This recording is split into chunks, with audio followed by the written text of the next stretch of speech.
Welcome and good evening, everyone. You are joining the virtual town hall on COVID-19 and civic health, your role in improving health outcomes.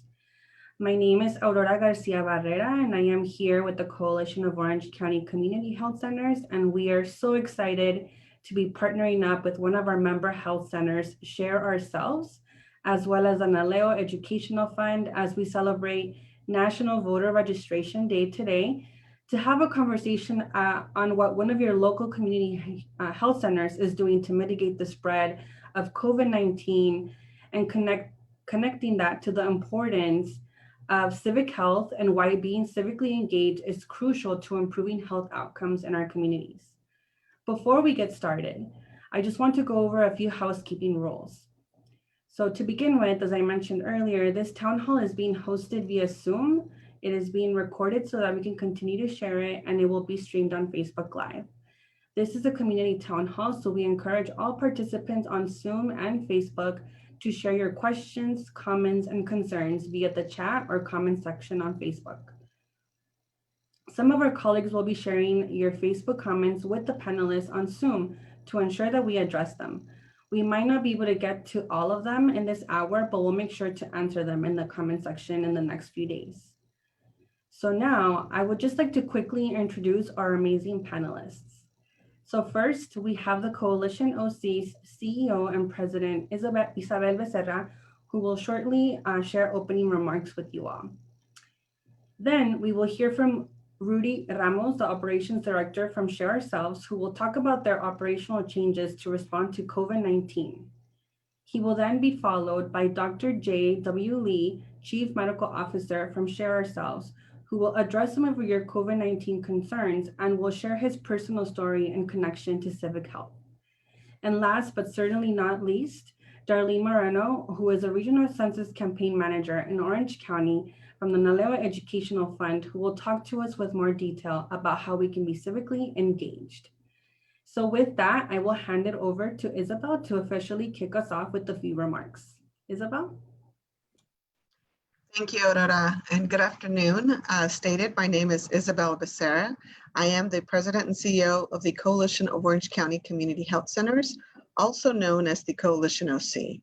For those of you who are not familiar with who we are or what the Coalition does, we're a 501c3 nonprofit membership organization with 25 community health center entities in Orange County or in OC, with over 80 sites that operate across the county, and they collectively serve over 370,000 patients with about 1 million visits per year. Our mission is to be a consortium of safety net providers and key partners, creating quality healthcare for vulnerable, underserved communities. We believe that healthcare is a human right and that it should be affordable and accessible, and that it should be reliable as well as sustainable. For 45 years, the Coalition has worked to ensure quality, affordable healthcare for low-income individuals by building and strengthening Orange County's healthcare safety net. Share Ourselves Community Health Centers, or SOS, has been a member of the Coalition since 1987, and we have supported their work in many ways throughout those 30 plus years, including their COVID-19 response efforts, such as them becoming a part of the OC COVID testing network. So we're honored to be hosting this conversation alongside SOS. Now, we've all had to deal with many changes, and this pandemic has affected each one of us differently. We want to take the next hour to hear about some of your concerns and share what we can do to ensure that each one of us, our family, and our loved ones are safe and well. However, we need to acknowledge that our communities and our most vulnerable populations have been suffering long before the pandemic, and during the last 4 years have been hit repeatedly by the actions of the current federal administration.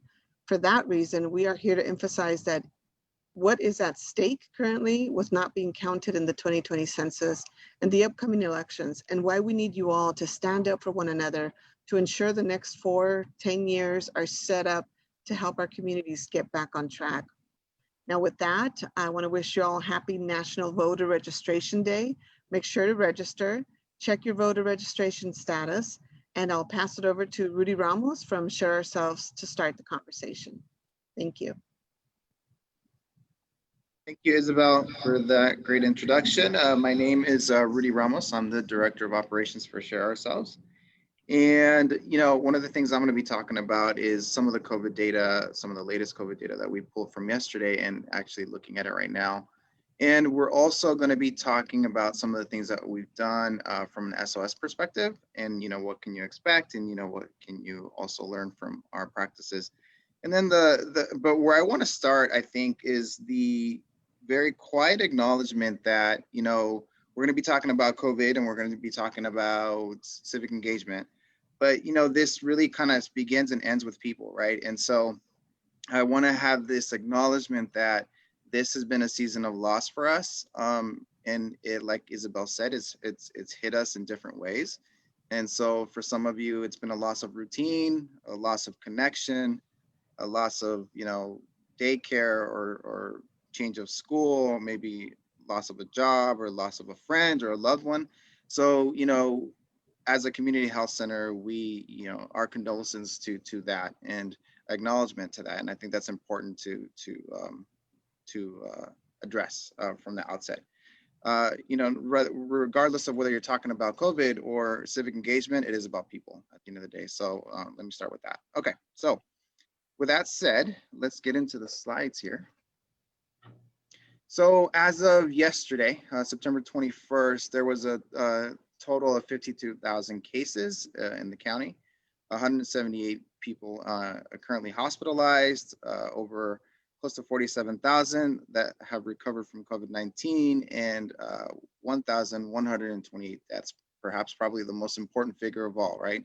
That we're all kind of taking a look at and keeping our eyes on. So next slide. Now there's a lot of metrics that from an SOS standpoint we've looked at, and I'm sure other sister and brother organizations have been looking at these numbers as well, along with the healthcare agency. In terms of, what's the communal spread, there is a plateauing that you have that we can see here since the mid-June to, probably mid-August. And those are all very good signs. So I think that all of the different efforts and the work that we're doing collectively, whether it's on the nonprofit side or the business sector or the educational sector, the government sector, it's working, right? Things are moving in the right direction. We're going to see, we have continued to see the cumulative cases continue, but in terms of the rate, it is heading in the right direction. Right now we have 3.9, I just checked it. We're at about 3.6, or actually 3.1 as of 10 minutes ago. Trending in the last 7 days in terms of positivity rate. And the California Department of Public Health are really looking at two very key data points, and those are the positivity testing and the case testing, right? And so if you go on to the next slide there, these are actually on the hospital average hospitalized patients, which is another key figure, because one of the things that we're always trying to look at is not just the rate, but also our capacity to handle what is currently going on. And so you do see an upward trend towards the back end of June and then downward towards the beginning of August. So again, all positive numbers, all heading in the right direction. Next slide. So in terms of what I had mentioned, what the California Department of Public Health is looking at is those two very key metrics, is the new cases and the positive tests. As of right now, we're sitting in the red tier, which is on the substantial category there. And our current rate right now is at 3.6 and 3.1. They base these numbers off of a 7-day average. And so, you've heard probably that, we were in purple and now we're in red. And what does that mean in terms of our way of life, right? And so right now, because we are in red, there's a certain category. And if we get into the orange, there'll be another set of category. And that's reopening, slow reopening of various factors and elements of life, right, of business. And so right now, because we're trending in the right direction, it's feasible that we can get into the orange category. I believe the next time that they're going to be looking at these numbers is about a week from today, right? And so whenever you get to one of these categories, no matter how well you're doing, you're going to be in that category for 3 weeks. So we got to continue that good work and making sure that we are doing everything that we can as an organization, as a community, as individuals to make sure that we're doing our part to bring us back down to, yellow or whatever that is there. So next slide.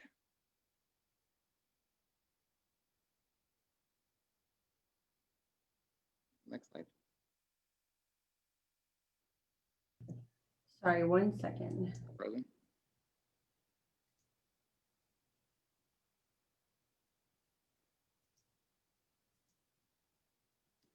There we go. Awesome, thank you. Okay, so in terms of COVID-19, we were surprised and we had it just like everybody else, right? As a community health center, our first and main priority was safety. And so the safety and health of our staff and of our patients and of our volunteers and our clients and every other person that interacts with our organization. And so we immediately had to go into these safety protocols that we enacted.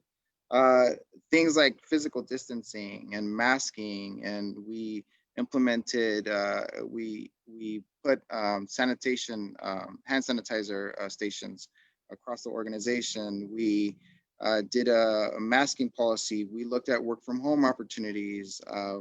We also looked at the way we do our testing.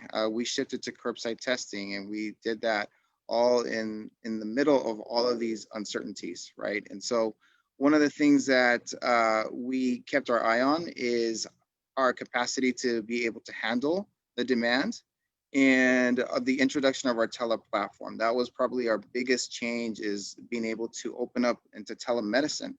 And so no longer did we have to take care of everything on a face-to-face level. We could implement telemedicine and open up access and try to meet the demand that way. I would say probably in late August or late May, we actually joined the OC testing network. And what that was is that was a coalition of health centers and other entities that were opening their doors to not just their patients, but to everybody, the entire community, and come in and get tested. At that time, testing was very limited, so we had to do only symptomatic patients before we had these mega site testing centers. So, it was a struggle. I want to be completely honest. We couldn't keep up with the demand. Our phones were ringing off the hook. And so we had to implement a lot of protocols in terms of how we see a patient, what's the process of that. And, through it all, our main goal was to make sure that the comprehensive nature of what we do and who we are maintained, and we maintain that fabric. And so, what can you expect if you needed a test from SOS is, well, you can call our number, or you can take a look at our various platforms like our social media, or you can even go to our website, and you can ask for and get more information that way in terms of how to get testing. But what you can expect is an assessment and hopefully same day, if not same day, the next day, in terms of a curbside test. Results have varied. Right now, we're looking at about a 3-day result turnaround time with our various lab partners. And so that's been going pretty well. But again, I think the key point here is that we're still here for the community.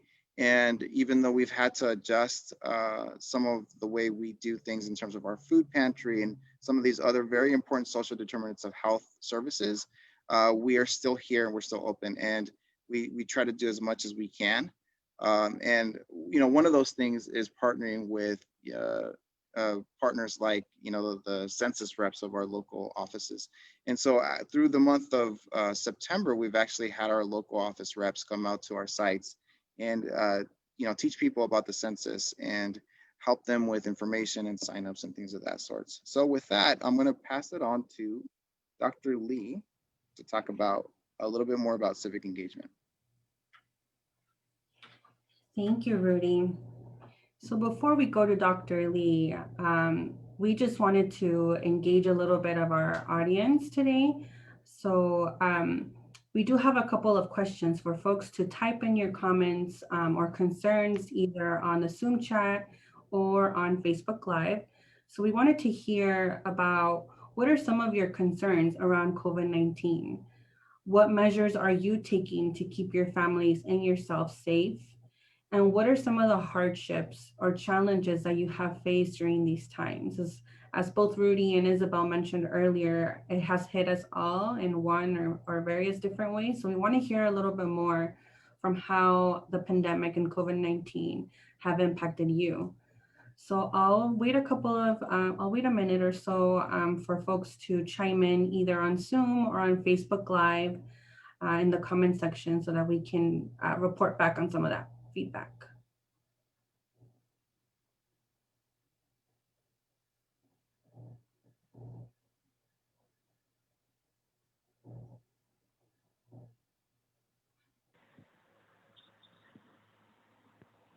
Karina, Maybe in the meanwhile, while we're waiting for responses, I'm happy to start monitoring the chat and introduce myself and get us going here just to talk about some general issues regarding COVID. So I'm Dr. Jay Lee. Nice to meet everybody. Actually, I think you can leave the questions up. It would be helpful for folks to see. What I'll say is that, I wanted to echo some of the things that Rudy had to say, which is ultimately this is about taking care of people, whether it's taking care of people in the community or taking care of people at work. And that was definitely top of mind for us as we embarked on the COVID journey. For those of you that don't know, some of you do know the backstory on this, but I started at SOS on March 2nd. And as many of you know, that was about 10 days before the quote unquote lockdown happened across the state. And, pretty much within 10 minutes of arriving to SOS, I had to throw out the book on, what you would do during a traditional first 90 days at an organization. And I also, basically had to stop orientation because we really needed to get going with our preparations. And I think folks like Rudy and others have really stepped up to, I think, meet the community need. And I know that across the coalition, the leaders at each of the community health centers and at the coalition have been working day and night to ensure that Orange County residents are well taken care of. So ultimately, this is about the people that we care for and the people with whom we work, because what's the point of caring for others if you can't care for the people that you work with? We got to take care of each other like we take care of our patients, which means we do our best, right? I see a few comments here in the chat, and I'm happy to respond to some of them. So one of them is from Gregory around the challenge with conflicting info about COVID from different levels of government. And I think that's certainly been a concern, I think not just for our clinic, but also across the county. Basically, we've gotten much better, I think, at vetting information. And I would say, in general, my approach has been to look at science and look at process and try to sort of, I think, keep in mind that there are some politically motivated pieces of information that are put out there, and science is never politically motivated. Science is, there's a well-known process for it. And so as scientists and as interpreters of science, it's really important that we look at the best objective information over time. And as many of you know, with good science, knowledge evolves over time. And as you can see during the course of the pandemic over the last 6 months, we've certainly seen the science evolve and our understanding of the disease improve over time. Stephanie speaks about keeping her family safe by doing social distancing. I actually like to call it physical distancing because it's physical distancing with social solidarity. We're all being being in solidarity together by respecting one another's space. And actually, at one point, Rudy and I, with one other person, took a selfie, and we thought, oh, a great boy band name would be 6 feet apart, right? So doing those types of things, staying home, as Stephanie says, wearing masks, when you're out, washing hands and hand sanitizing. Those are all really good things to do, particularly when the prevailing science around this was around droplet spread. It's becoming, I think, more evident that there is aerosol spread as well. And so I would say the physical distancing and the masking in particular are really critical. And as many of us have adjusted, you realize that you don't have to completely lock yourself in the home, but just when you're out, please do take those precautions. And then if you're not feeling well, please do stay home. Sonia says, the measures I'm taking to continue to educate my family and friends. Yeah, I think having that social connection with others, and we'll get into that a little bit here, and why civic health is so important. Being that voice of reason for your family and your friends is really critical.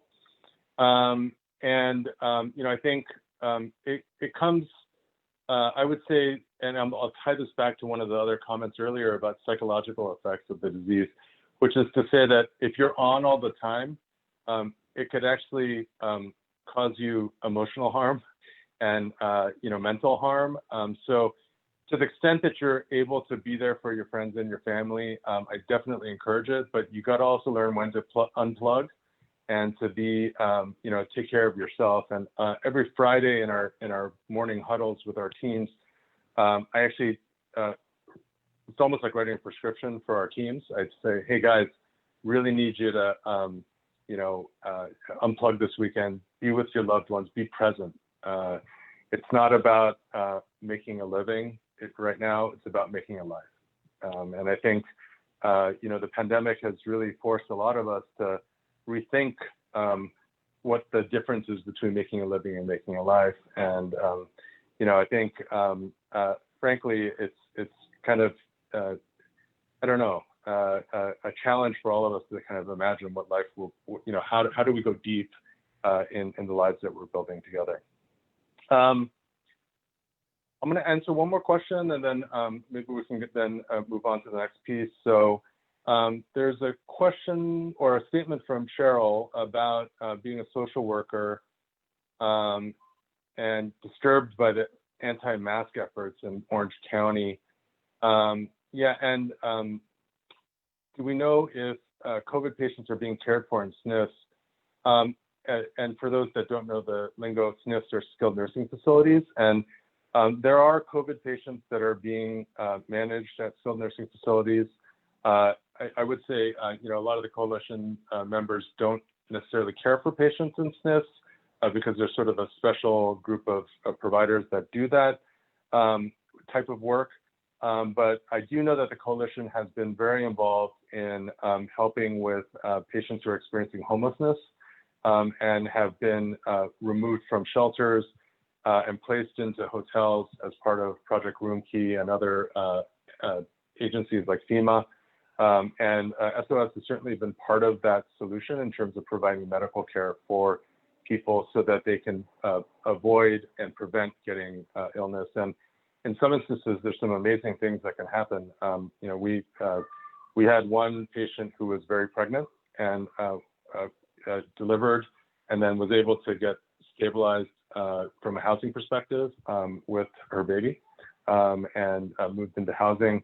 And then we had another individual who had a major surgery, and without the hotel, honestly would have been in a shelter trying to heal themselves or on the street.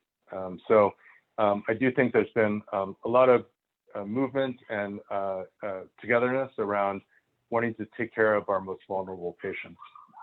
I'm going to pivot here to chat a little bit about, sort of the importance of civic health and the importance of what we're doing, not just from a COVID perspective, but from health in general. And it's been said that, the work that we do at a health center or in a doctor's office oftentimes encompasses somewhere in the ballpark of 10 to 20% of a patient's actual health, right? There's only so much I can do with a prescription to fix somebody. But ultimately, it has to do with those upstream factors that impact the patient's life. So that can be safety, that can be food security, that can be housing, it can be education, it can be income, and work. And so there are many things that are impacted by things that I really can't fix with a prescription. So what does that mean? What that means is that we have to think outside the box, outside the four walls of the clinic, and think about solutions for impacting things that are upstream from us. And let me give you a really good example. Early in my career, I had a young man who was on the verge of developing diabetes, had borderline blood pressure, was obese, and had cholesterol. And he's in his 30s. And if he continued on in that path, say 15, 20 years later, at high risk for diabetes, at high risk for a heart attack, high risk for stroke, or other complications. And early in my naivete, I wrote in my note, diet and exercise. And he goes, "Let me see what you wrote, doctor." I said, "I wrote diet and exercise." And what he said to me was, I work 2 jobs, right? And by the time I get home, there's no safe place for me to go and exercise. And have you been to our local corner store? Because I could tell you the fresh produce is not so fresh, and it's not at the front of the store, and it's super expensive. So why don't you meet me after your shift is over, and I'll show you kind of what it's going about. And so I took him up on it, and I went and I looked, and he was absolutely right. Like there wasn't a lot of green space in the neighborhood. There wasn't a lot of green cold stuff that looked fresh at the store. And I was like, man, you're right. Let's figure out how to make that happen. So it was during that part of my career when I realized that civic health is just as important as physical health. And it was at an interesting time in my career because I was you're young and idealistic, and what you're writing about in your personal statement is basically I'm going to change the world, right? And then you go to a protest and you write healthcare for all on your chest, and then you feel good about yourself, and then you realize, man, you know what? It felt good for me to do that, but in the end, how much of an impact is that going to make in my patients' lives? So it is about going upstream, and part of that is exercising your right to vote, and it is about civic health. Next slide, please. And it is about that sense of interconnectedness that we all have, because that's part of the democratic process, right? It's part of engaging with others and having a conversation about what's important to you. It's not, and as you've probably heard this a bunch of times, in the clinic, it's not what's the matter with you, it's what matters to you, right? And ultimately, this is about engaging in shaping the community that we want to thrive or flourish in, right? And it's ultimately about using your voice. And that's what the vote represents, is that voice and your way of saying, this is how I want to shape my community, by choosing the leaders or choosing yes or no on a proposition or on a tax or whatever it might be. It's our civic duty and our civic obligation to kind of make that happen. So this was a copy of a screenshot of a social media post that I put out a few years, not too long ago, in July. And this was when Vote-ER came out, and it was covered in the New York Times. And it reminded me of a time earlier in my career when I left post-call from an ICU shift, went to the Los Angeles County Registrar's office, and picked up a box of voter registration forms and brought them to my clinic. And it was sort of interesting because the immediate reaction from this was, why are you getting voter registration forms, doctor? What does this have to do with health, right? And then I made the argument. I said, hey guys, listen, let me tell you about this patient that I saw. And I told them the story. And I said, I think it really does matter whether our patients are engaged or not in their community. And the easiest way, in a very nonpartisan, as American as apple pie and our mothers, is voting. So, obviously this is a very important year in that it's a presidential election year. There's the country is at a inflection point in terms of who we want to be. And so I would encourage all of you, to really think about ways for us to kind of make, for lack of a better way of putting it, voting go viral, so that all of our voices can be heard and be amplified in much the same way that a Twitter post might go viral, right? How do we get voting to become viral?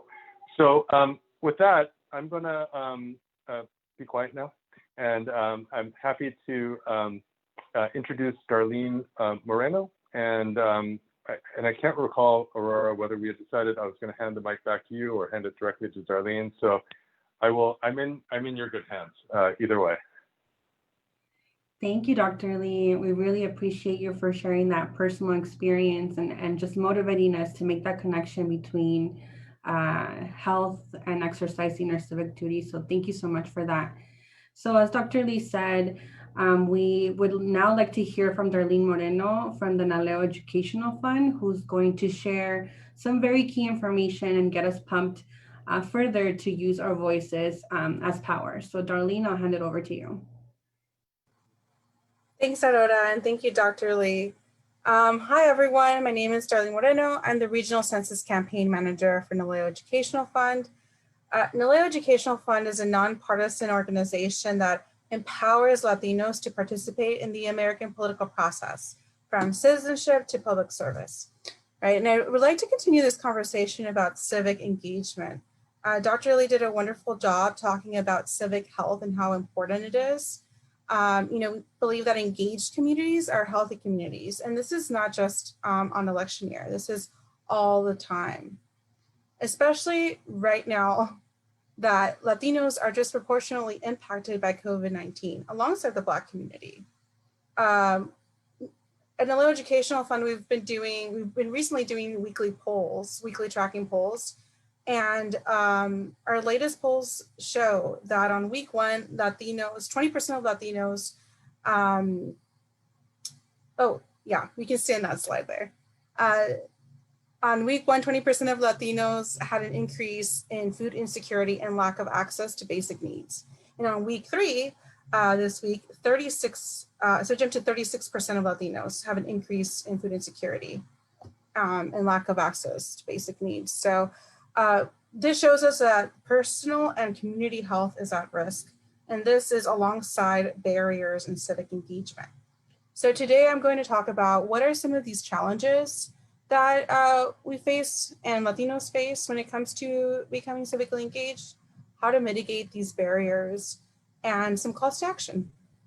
And on this slide, you'll see the phrase, be seen, be heard, and be counted. And that is how we are empowering people to become civically engaged, right? So to be seen means to take the extra step to become naturalized if you're a legal permanent resident, right? To participate in your community, not just in civic duties, but in grassroots advocacy, in holding your elected officials accountable on social issues that are important to you.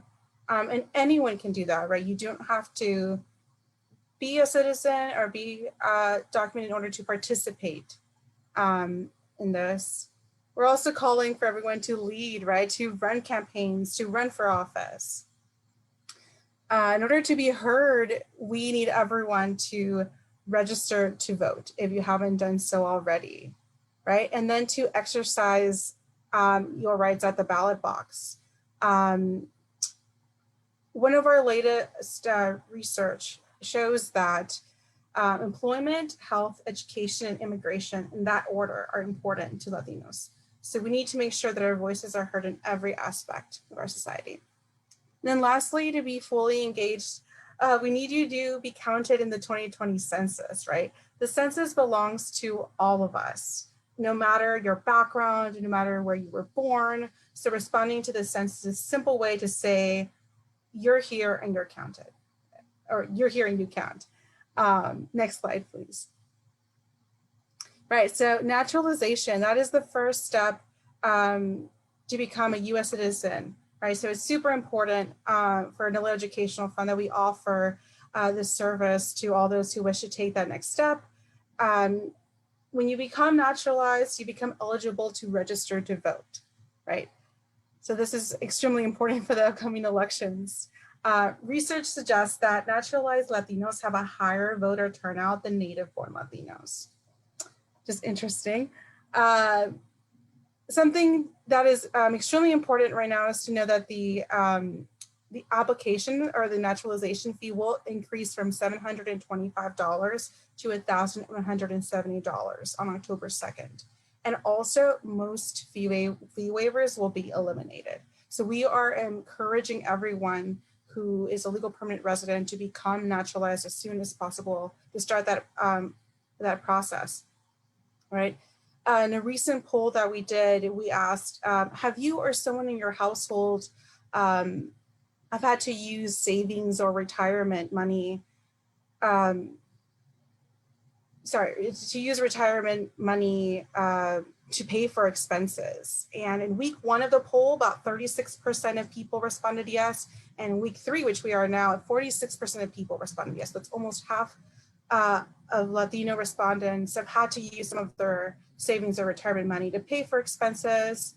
And on top of the pandemic and economic insecurity, it is a lot for, it's a lot of money, right, for people to have for a naturalization fee, and even more so after these increases in the fee waiver and the application and the elimination of fee waivers. So here at NALA Educational Fund, we have this resource for all of you. We have a naturalization hotline, which you can call, and you can have one-on-one remote assistance to complete the N400 form and have it reviewed by a lawyer to make sure that the application is ready to be submitted. So we encourage you to utilize this resource that we have for the community, and to take that first step and becoming civically engaged by becoming a US citizen if you're eligible. Next slide. Next, something else you can do to become civically engaged is to respond to the 2020 census. So the census is simply a survey of the population, right? It's where do you live, and how many people do we have? And in the past, there's been a large undercount of populations, and that is detrimental to our communities, because that is how we receive money and power. So if we are not counted, we don't have that representation. We don't have that money and power coming to our communities. So here's what's at stake. We have House of Representative seats, 53 in California, right? This is direct representation that we have in the government. And this is also how presidential elections are determined through the Electoral College, right? So we want that representation. We also receive about $1.5 trillion annually to communities for funding for schools, hospitals, healthcare centers, for programs like Medi-Cal, Medicare, SNAP. And it's also how we determine how much equipment we need during the pandemic, right? How much of these things do we need? How much of these resources do we need?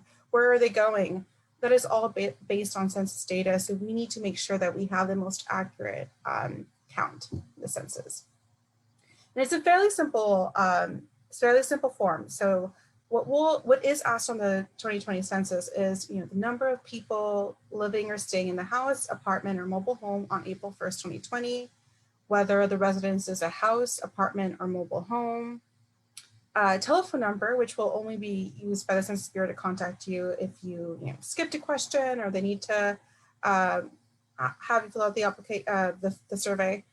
It'll ask for your name, sex, age, date of birth, Hispanic origin, and race.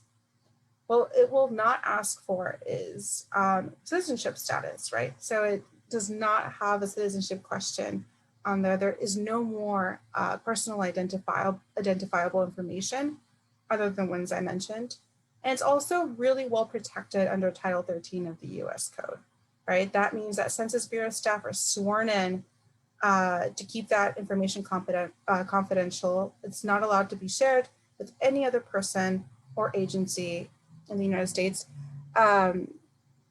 And here are some ways for you to respond to the census, right? So the deadline for the census is September 30th, it's next week. So you can respond online by visiting my2020census.gov.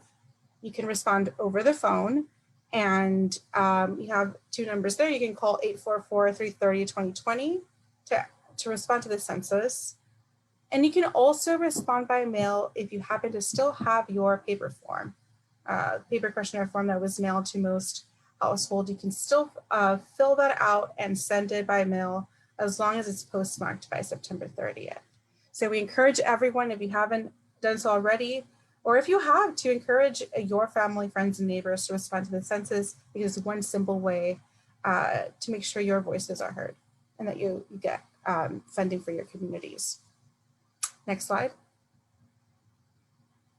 All right, so now I'm going to talk a little bit about some barriers that the Latino community faces during COVID-19 and with the upcoming elections, right? So Latinos have been disproportionately impacted health and economically because of COVID-19. There's also, we've seen a drop in enthusiasm since the pandemic hit. So these are some pretty big barriers that we're facing right now. There's also a lot of misinformation about how to vote, where to vote. It's also being fueled by the president and the administration. And there's also a lot of confusion about, voter registration. Am I registered? Where do I register? And also voting options. How do I vote? For Latinos, our latest poll shows that Latinos right now want to vote in person or feel more comfortable voting in person than voting by mail. Right, so it is really important that in order to dispel these fears and misinformation, that we are fully equipped with all the correct information on the elections, on how to vote, where to vote, the process, dates, and deadlines. So I'll go over some of that. Next slide. So today is National Voter Registration Day. It's a perfect day to talk about civic engagement and civic health. So today, National Voter Registration Day is a nonpartisan civic holiday where we celebrate our democracy. It started in 2012, and since then we've had about 3 million people registered to vote on this day. As an educational fund, we've been involved with NVRD as part of the steering committee, and we've connected other partner organizations to participate in this. So today we are asking for everyone to make sure that your registration is up to date and that you are ready to vote in the upcoming elections. Even if you think you're set, I encourage you to check up on your registration, and I'll go over some steps on how to do that, and to make sure that you are registered at the right address. And also we're encouraging other healthcare professionals to leverage your relationships and tap into your network to empower people to register to vote. As Dr. Lee shared a wonderful story, and voting and civic engagement, so voting, census, naturalization, all of it is extremely tied to health, right? To civic health. This is how you're going to make sure that your needs are being met. Next slide, please. Right, so here is one step you can take today. You can go to ocvote.com. So this is a comprehensive website that the registrar's office has, and here you can register to vote if you haven't registered already. You can check your registration to make sure you're registered to vote at the right address. And you can also look up your polling places for the upcoming election, or vote centers for the upcoming elections. That way you have a plan in mind of where you're going to vote, when you're going to do that, because we know that there's confusion about vote centers and polling places changing and all that stuff. So we encourage you to go to this website and locate your vote center. And you can also, remember, you can vote by mail. You can send a vote by mail ballot. Next slide, please. So here are some important dates to keep in mind as we're planning out how we're going to vote in these elections. So if you still need to register to vote, if you want to register to vote online, or if you want to register to vote by mail, you have to register by October 19th. You can also register in person at a vote center until on the day of. So vote by mail ballots. Let's say you've already registered to vote, you're waiting for your ballots. So vote by mail ballots will be sent to you starting on October 5th. Right, and you have all the way until November 3rd to send those in. So whether you're going to drop it off at a box, a vote center, or whether you're going to mail it back. And again, the vote by mail deadline is November 3rd, so it has to be postmarked on November 3rd and dropped off by 8 p.m. on November 3rd. If you're planning to vote at a vote center in Orange County, vote centers are open from October 30th to November 3rd. So that's 5 days. You have 5 days to vote in person if that's how you wish to vote. From October 30th to November 2nd, vote centers will be open from 8 a.m. to 8 p.m. Then on the election day, November 3rd, sorry, it'll be open from 7 a.m. to 8 p.m. And you can also register to vote that same day through a conditional voter registration or same day voter registration, where you will fill out a form, will be given a ballot, and then your ballot will be counted when county elections offices have verified your registration. So who is,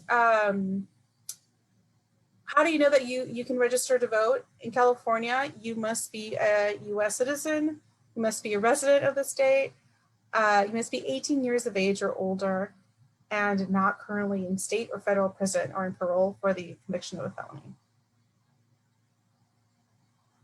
And yeah, next slide, please. So this is, these are some hotlines that NALO Educational Fund offers for you. And this is my ask from you. These are my calls to action for today. So one, if you or someone you know is a legal permanent resident and is not yet naturalized, please start the naturalization process so that you're not hit with the application increase fee on October 2nd. So, and here we have this hotline where you can call and get one-on-one help. Two, we're asking you to check that you are registered to vote, that you make a plan for how you're going to vote this year, and that you exercise your right at the ballot box. And third, we're asking you to fill out the 2020 census. That is a very simple way to say that you're here and you count, and everyone counts in the census, right? So we do have, we have this hotline 877-EDCENSO to help out with that. And that is my ask and our ask from all of you today, right? To, even though we have these barriers, I think this is a time to feel empowered and to make our voices heard. Thank you.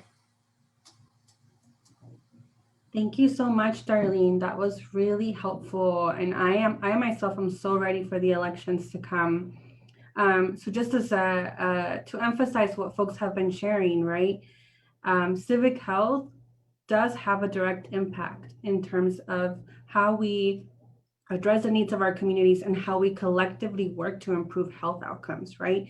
Who we elect, the ballot measures that we vote on, that we pass, will have a direct impact in what our communities look like, what resources are appropriated, and how we can begin to work our way out of the challenges that we have been seeing over the last few years. So thank you, Darlene, so much for those calls to action. I really encourage everybody to really listen to what Darlene and others have shared and participate. And I just want to emphasize one of the points that Darlene made earlier, that even for those of us who are unable to vote, we can still use our voice to shape what's going to happen in our community. For example, I am not a citizen yet. Hopefully soon, I'll be able to have my citizenship, so I can't vote. But however, since I was about 18 years old or maybe even younger, I have been informing myself about ballot measures and candidates, and have been supporting family and friends that are able to vote and what these things mean to them. And I have done my best to help them make the most informed decision when voting, and with the hope that they can also represent my voice in that. So even for those of us who are not able to vote, we can still get counted in the census, and we can still encourage our friends and families to take a close look at who they're electing, what ballot initiatives they're supporting, and most importantly, that their voice is counted. So just wanted to really emphasize that point. So with that, I do want to open it up for questions. I know we have some that haven't been answered yet, so I will highlight those in just a second. And I would also encourage folks to include in the chat box or in Facebook Live comments, what are you doing to exercise your civic health? Are you completing the census form? Are you registering to vote? Are you mailing in your ballot? What are you doing to help improve health outcomes in our community? So let me just take a look at some of the questions that have been shared. I did see a question, I think, for Dr. Lee. Someone mentioned that they are very concerned about the long-term physiological effects of the disease. Do you have anything to comment on that, Dr. Lee? The long-term physiologic or psychologic? I couldn't hear you properly. Physiological. Physiological, yeah. There's some evidence that, there's growing evidence, I should say, that this is not just a sort of isolated sort of viral illness that only impacts certain organs, that this is, what it does is it elicits a larger inflammatory response. And, you've probably heard news about, cardiomyopathy and sort of enlarged hearts, and people having strokes and these kinds of things. So obviously there's, lots of concern about what those long-term effects might be because of the inflammatory processes that come about due to the activation of one's immune system in response to COVID. I would say the jury is out still. I don't think the science is complete in terms of what those long-term effects might be, but I'm aware of, many cases of folks who have had ongoing symptoms and problems related to COVID, even weeks after, whereas, the majority of people do recover within that 10-day window, but there are people that do continue to experience symptoms. And I think it's going to be incumbent upon all of us in the healthcare sector to, study and learn and learn how to adapt and ensure ultimately what our moral responsibility is to patients is to get what they need from the healthcare system, even if this healthcare system won't give it to them. And so that's going to be our job from an advocacy perspective, is to ensure that our patients deserve what they get what they deserve, and they deserve our best, irrespective of their ability to pay. Thank you, Dr. Lee. I did just want to highlight that there's a comment from a Facebook Live viewer saying, wonderful to see you all sharing this information. This is from Jackie Coley. So thank you so much, Jackie, for watching us on Facebook Live. There's also a question from Joy. So her question is addressing the social workers and health professionals who have continued to serve and see unsheltered individuals. How has the pandemic impacted those who are homeless, and what has been done to address their specific needs during this time? So I know, Dr. Lee, you touched a little bit about the work that is taking place with folks who are homeless. I don't know if you want to elaborate anything else, or Rudy, if you have anything to chime in on that question.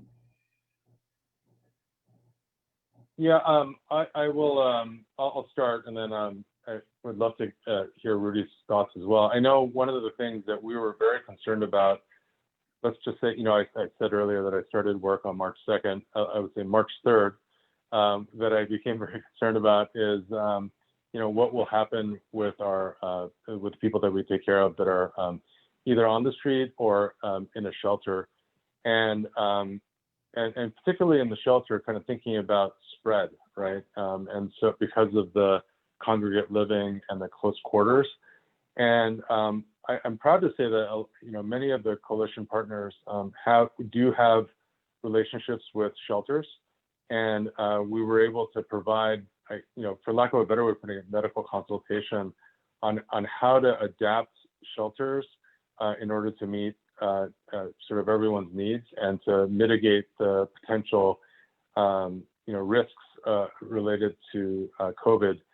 The other programs that were super helpful in terms of getting people to safe places were things like Project Room Key and stuff through FEMA, wherein we were able to house patients in unused hotel spaces in order to not only protect them through physical distancing, but also to provide medical services, at that same time.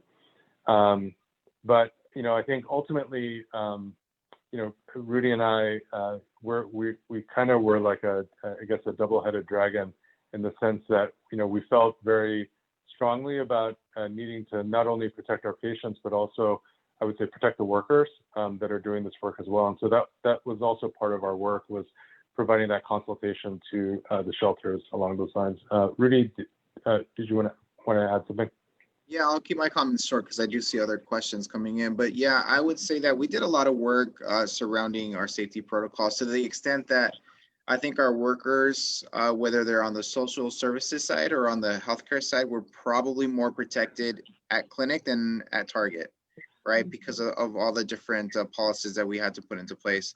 And then also regarding, homeless specific individuals, I think the county, though a little slow, I think did the best that they could with the information that they had. They were able to mobilize resources as they were available. And so I know specifically we're doing a couple of projects with our mobile unit where we're taking our RV to the different locations and serving those that are most at risk. Thank you, Rudy and Dr. Lee.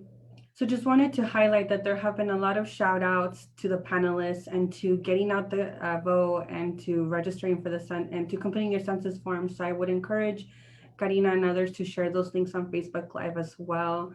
Folks are also sharing that they completed the census form, that they're talking to their families.